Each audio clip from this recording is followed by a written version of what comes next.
Can a max level Peashooter solo the entirety of PvZ2? Now Peashooter, we all can agree, is the face of Plants vs Zombies. But, and it hurts me to say this, it kinda sucks, and this suckiness leads to it never being used. Which made me realize, why not use the crazy leveling system to make the most basic plant overpowered enough to stand on its own ground? And although the leveling makes the Peashooter extremely powerful, there are still some hurdles that hard counter it. So let's see if I was able to get over these hurdles with some sneaky solutions. But before we start, let me lay down the basic rules of this challenge. Rule number 1, I can only use Peashooter with the one exception on night ages. Rule number 2, no power-ups, Zen Garden, or buying plant food. Rule number 3, skip all levels where we are forced to use other plants to beat the level, such as sun producers on sun production levels. And lastly, rule number 4, pre-placed plants are fine, but I'll try to shovel them to the best of my ability. Alright, let's begin. Ancient Egypt and Pirate Seas are a little too easy. And out of respect for your time, here's all the levels at once. There's really only 2 levels in total here that I panicked a little bit on. And the first one was day 16 of Pirate Seas, where we have to defend these 2 spring beans in the middle with many barrel roller zombies rolling towards them. But with the safety precaution of plant food, they're pretty easily dealt with. The second level that was a little scary at first was similarly day 24, where we again protect 2 spring beans. But this time I started off with planting 4 Peashooters each behind them, who were easily able to take care of everything. And now while all these play out, I should mention that although I'm calling this a challenge, it's not really a challenge. It's more of a test. It's a test to see how much of PvZ2 can actually be beat with just Peashooter. And you'll see later on what I mean by this. And with that, all the levels are beat. Next up, the Wild West. Day 1, we sniped some cowboys as Peashooter literally 2 shots to basic zombies. Day 2 was very similar. Day 3 introduces the piano zombie, who struggles to even make it to the second column. Day 4 would normally be skipped because it literally gives us 2 Peashooters to work with, but I decided to play it out. And honestly, it was pretty fun. And somehow, with only 2 Peashooters, this level was strategically beat. The only kinda close calls were the last waves, as they almost contained too many zombies, but we're able to handle them. Day 5, no threats were seen, and on the last flag of the level, I made use of plant food to speed up the process. Day 6, I prepped some defenses.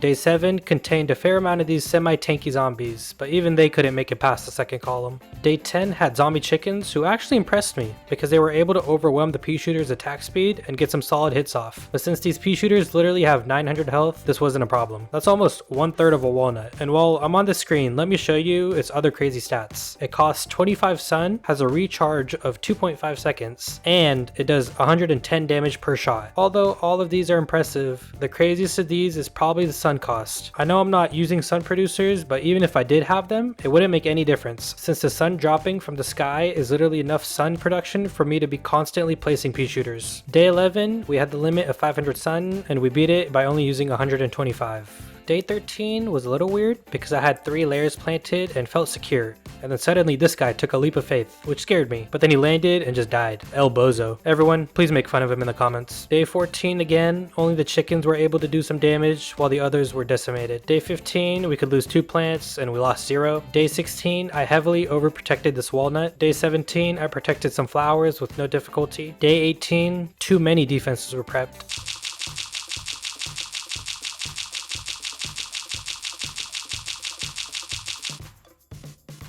Day 19, we could only lose 2 plants and use 2000 sun. We lost none and used 500. Day 20, again, should be skipped and will not count under the rules, since the game literally gives us 1 Peashooter to work with, but I decided to test its limits. The first couple of waves were pretty easy as I quickly maneuvered the Peashooter, but once bucketheads were added, it got a little dicey, but even with their insane health, I was able to beat them. Then came the last wave with the chicken wrangler zombie, and I'm gonna be honest, this is impossible because of the amount of chickens that are spawned and the lack of lawnmowers. And again, this technically doesn't count under the rules, so let's keep going. Day 21, we had to protect flowers with 1750 sun, and again, this was very easy. Day 23, we protect more flowers, and we're only allowed to lose 2 plants, and we lost none. Day 24, we're tasked to protect these 3 walnuts, so I moved them all into the same row and placed 5 Peashooters behind them to ensure their safety. And that was all of Wild West. Next up, Frostbite Caves. Frostbite Caves is actually a little scarier than most other worlds, because it has those random winds that freeze your plants, but those don't exist on day 1, so we beat it pretty easily. On day 2 though, they do come in, and the strategy to counteract these, since we can't use any fire plants, is to plant your Peashooters 2 to 3 lanes forward, so when they do get frozen, you can just quickly place another Peashooter behind to break the ice. In day 2, this worked pretty well. Day 4, we saw the snowball throwers, but no windstorms, so it was beat using only 2 columns of Peashooters. Day 6 was a little more wind heavy, so many columns of Peashooters were used, as well as some plant food to get me out of tough spots. Day 7 had windstorms, but less of them, so I only needed 2 columns of Peashooters. Day 9 had 3 flags, no wind, and dodo zombies, who were taken care of with 0 threat. Day 11 had 4 flags as well as windstorms, which is a pretty intense combo, but with the ice breaking strategy and then some shoveling and replanting, it becomes very possible. Day 12, defenses were prepped. Day 13, we had to protect flowers, but since they were way in the back, it was pretty easy. There was the Garg who carries 3 imps, but 1 plant food was enough to deal with it as well. Day 15, we had to protect these pepper poults, who ironically ended up protecting our Peashooters from the storms, which allowed us to defend them with ease. Day 17, there were some pre-planted plants, who I shoveled quickly after breaking them out of the ice, and beat the rest of the level with only Peashooters. Day 19, funnily had these frozen plants in the back, who had to just stay frozen because there was no way for me to unfreeze them. Day 20 was one of those windstorm heavy levels that had a lot of shoveling and replanting, but nothing too crazy. Day 22, I quickly shoveled these guacodiles, and also I haven't really mentioned them, but these weasels are kind of annoying, but nothing the Peashooters couldn't handle. Day 23, we protected these charred guards, and the game very sneakily sends these guys in, who are launched back by the charred guards, and then destroyed by the Peashooters. Day 26 had 4 flags, and again 2 permanently frozen sunshroom in the back, who had to just stay frozen forever. Day 27 was a little weird, because I had to protect these rutabagas, but there were no windstorms, so it was actually extremely easy. Day 28, I prepped some defenses up front in case of windstorms. And that ends off Frostbite Caves. And next up, we face a true challenge in Lost City. Days 1 and 2, there is no sign of Shovel Zombie, so they are both quickly beaten. But day 4, the literal first zombie is the Shovel Zombie. And of course, I did some brainstorming as to how I was supposed to beat this guy, and the only solution I could come up with was stalling them long enough until the last big wave is set in, and then feeding them to the lawnmowers. As you can see, when there's more than 2 on the screen, they get very overwhelming, and ended up reaching the lawnmowers before the last wave. But since these were the only ones sent this level, we ended up winning. Day 6, on the first attempt, I barely missed this one Shovel Zombie on the last wave, but on the second attempt, I was able to stall just well enough to where all the Shovel Zombies could be destroyed by the lawnmowers. Day 7, I was able to perfectly stall the shoveling zombies over the course of 3 flags on my first attempt. By day 10, I started using this weird staggered placement of Peashooters before any shovel zombies cave in. I don't really know if this even does anything special, but it seemed to be working, so I kept on using it. Day 11 was actually pretty easy, because there were only 2 shovel zombies in the entire level. Day 15, I stupidly panicked at first, because I thought, how was I supposed to stop the shovel zombies from getting to these guys? But then I realized that they can actually just do the damage themselves. And even if they did reach that key, they would just be thrown backwards instead of eaten. Day 17 had some tent carrying imps who aren't a problem, and 4 shovel zombies, which 3 of them appeared on the last wave, so they were stalled and beat fairly easily. Day 19 again only had 2 shovel zombies in total, so it was beat pretty easily. Day 20 has a Z shape made out of gold tiles, which always reminds me of that Bloons Tower Defense 5 map. Aside from that, it got pretty hectic towards the end of the level, but my stall was good enough to get us through this level as well. Day 23 was a lot of Indiana Jones, and then 3 shovel zombies on the last wave, which made this level no challenge. Day 24, on the other hand, is where the game makes it fully impossible. There is no way I can stop the shovel zombie from trampling the flowers. So in this test, Lost City Day 24 is one of the levels that is not possible using only Peashooter. But I'm going to keep going, as there are still many other worlds and obstacles still left to put up against a Peashooter. Day 25 was basically the same as Day 23 in regards to the shovel zombies, with 3 being sent on the last wave. Day 26, only 2 were sent, again on the last flag. Day 27 was a little more hectic, with a lot of turquoise skull zombies, but we still beat it. Day 29 had a fair share of Gargs, but nothing we couldn't beat. Day 30 was very scary at first sight, because it heavily limited the space I could work with to stall the zombies. But as not many were sent, it actually ended up being pretty easy. And that ends off Lost City. And next up, the Far Future. Far Future was literally on par with Ancient Egypt and Pirate Seas, so here's all of it in 50x speed. Far Future served as a break from the intensity of Lost City, also a time to recuperate my thoughts before the insanity that was the Dark Ages. That was all of the Far Future.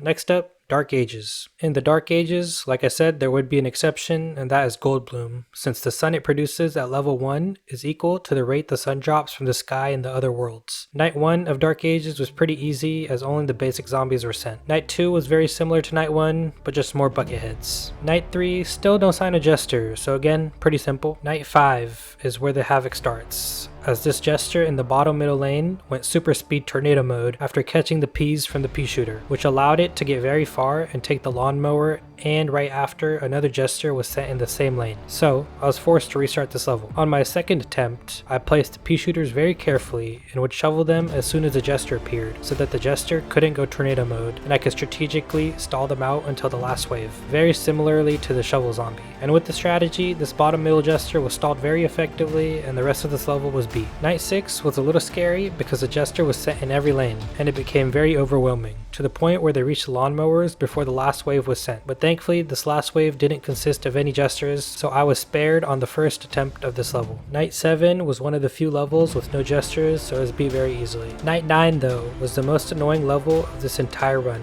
It was a combination of potion buffs and Jesters. The potion buffs weren't too annoying, but the gravestones that kept spawning were the most annoying, because they were the only thing allowing the Jesters to spawn whenever the necromancy ability took effect. Too many times, either I didn't have enough Peashooters placed, or a Jester would rampage through my Peashooters, and then a second Jester would spawn from a gravestone after the lawnmower was already used. This cycle of repetitive failed gravestone destroying continued throughout 9 attempts, and then finally, on the 10th attempt, I was able to beat it. I would place a substantial amount of Peashooters just for the gravestones while semi-stalling out the first zombie, and whenever the graves would spawn, I would use a plant food on the lane that had 2 gravestones. And with this kinda simple but effective strategy, I was able to finally take down Night 9. But after Night 9, and I'm not gonna lie to y'all, it gets ugly for the Peashooter. Night 11 is impossible because of this single gravestone, because the Peashooter can't hit it and it just spawns 2 zombies that easily defeat us. Night 12 is also impossible because neither my Peashooters nor the Puff Shrooms can hit the Jesters, so the Puff Shrooms get annihilated. Night 16 is actually a level that is possible, so we beat it using the stalling strategy. Night 17 was also an impossible level, solely because too many Jester were sent in a spread amount of time period and very close to my defenses, because the game would spawn gravestones and then instantly necromancy, not even giving me a chance to defend or stall. And this was the last level of Night Ages that we played. Pretty atrocious to be honest, but next up, 2 much simpler worlds, Neon Mixtape Tour and the Jurassic Marsh. I combined these 2 worlds because I'm super speeding through them, as no levels really posed any threat. Neon Mixtape Tour only had the zombies with the mics who whipped the plants, but they weren't much of a threat either. There was one dinosaur that was kinda annoying in the Jurassic Marsh, and that was the Ankylosaurus, who on one of the levels kept knocking my Peashooters off the map. With these minor problems, both of these worlds were too easy in my opinion. I feel like they should have posed some type of problem being so far into the game, but hey, whatever makes my life easier, I can't truly complain about. And next up, Big Wave Beach. On day 1 of Big Wave Beach, I was really thankful for the Peashooter's range, because in the only Torchwood challenge, these levels were taking upwards of 5 to 10 minutes, but with the Peashooter, it was closer to only about 1 to 2 minutes. On day 2, we only had 3 columns to work with, but as only basic zombies were sent, there were enough. Day 4 was the exact same as day 2. Day 6, we were restricted to 2 columns, so this time I actually made use of the pre-placed lily pads. Day 7, we only had the lily pads to work with, and towards the end of the level, I went to plant food this bottom lane Peashooter, which also plant fooded the lily pad, and realized, wait, I could have been doing this for the previous levels as well. One mini rule I added for this is that a Peashooter has to be on the lily pad for me to plant food it, just to make it a little more Peashooter focused. Day 9 had 4 flags and only a few tiles to work with, but a couple plant foods shifted the tide towards our side and we beat the level. Day 11 introduced the surfer zombies, who seem worthless in the face of Peashooter because they basically die instantly. On day 12 I prepped some defenses.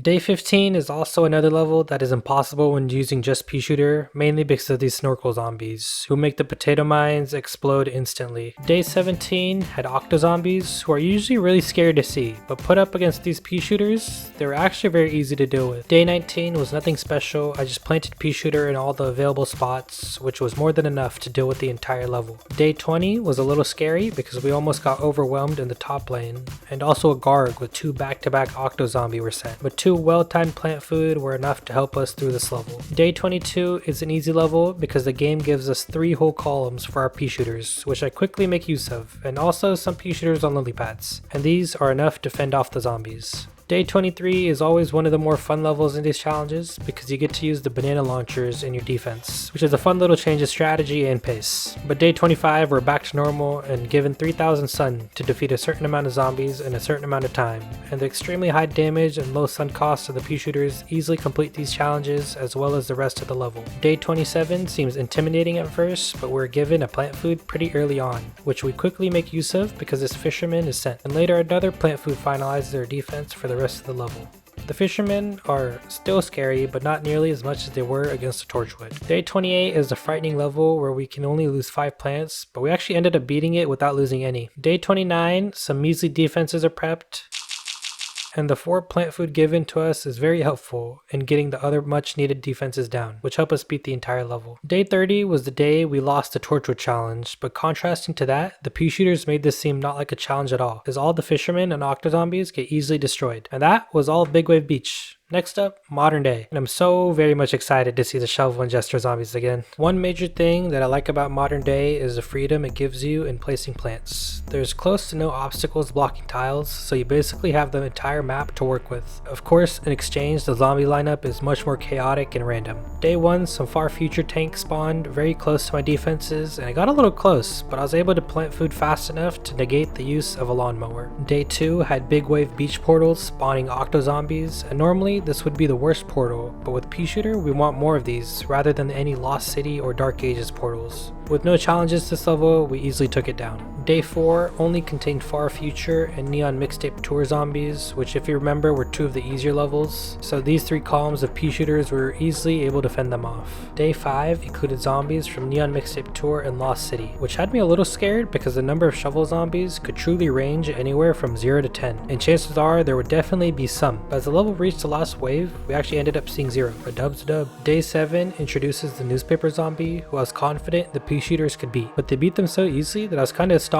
and felt very confident in beating this level as well, but that's when the game hit me with karma and spawned a Dark Ages portal, and out came a jester, who quickly caught the peas and went on a rampage. So I also quickly shoveled the peas in its lane, but as I did that, another jester spawned as well as an octozombie, who completely messed up my stall strategy. And then, as I tried to stall again, another jester spawned, but thankfully these were the only ones in this lane, so the lawnmower took care of them. Lastly, all we had left was this portal that spawned in the middle lane, but knowing it was going to spawn 3 jesters, I was able to counter it pretty easily, and we ended up barely beating the level. Day 10 was thankfully much more lenient with the zombies and only sent Far Future and Jurassic Marsh ones. Some Gargantuars seemed to be making it kinda far, but I knew the Peashooters would be able to handle them, and they did so without the help of any plant food. Day 11 was another easy level with Far Future and Wild West zombies. These football pushers are pretty tanky, but so slow that they aren't a real threat. The only non-threat this level was this prospector zombie who somehow leaped over my Peashooters and ended up killing one. I can kinda respect it, unlike that one back in Wild West. Day 12 first sent in a dragon imp, and then the very next zombie was a shovel zombie, and then some umbrellas with another shovel zombie, and then some chickens with some more shovel zombies. And after the lawnmowers took care of those 4, the game decides to send in 3 more in those exact 3 lanes, almost like it was plotting against me. So I ended up losing on my first attempt, and the second attempt, I won't lie to y'all, was the luckiest attempt I think I've ever had. I literally felt overwhelmed by the first shovel zombies and had just given up, expecting to go into the 3rd attempt, but somehow it worked out in a way that all the shovel zombies got killed by the lawnmowers, and so we ended up beating this level with pure luck. Day 15 is that one copycat level from Jurassic Marsh. It's literally the same challenge on the same day 15, and they even send the one Gargantuar in the middle lane, just like they do in Jurassic Marsh. Knowing how this level works is pretty easy to beat. Day 17 is completely annihilated by these 3 columns of Peashooters. The newspaper, balloon, arcade, tomb raiser, and coffin zombies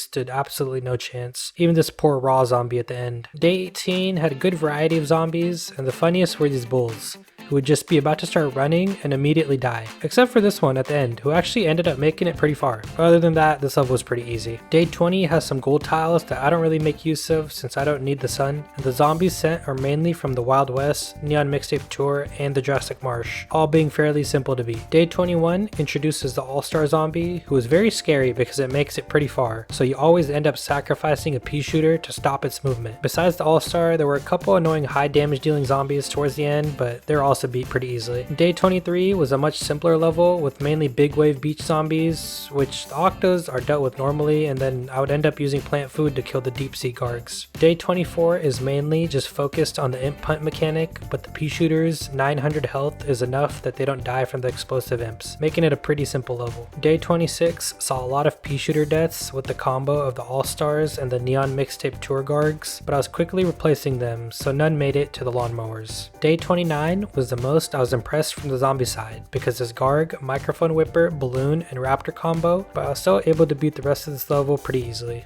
Day 30 seems a little scary at first, but the recharge on the Peashooter is so fast and the damage is so good that it actually ends up being pretty easy. The last level of the entire challenge, Day 31, starts with an early gesture, so I'm forced to stall it for the rest of the level, which I'm barely able to pull off because the second gesture was also sent in. And with no other threats, this level was beat. And that's the end. From all the levels, not including the skipped ones, Peashooter only lost to 5 of them, which I think is pretty impressive. Let me know who I should test out next. Okay, bye bye.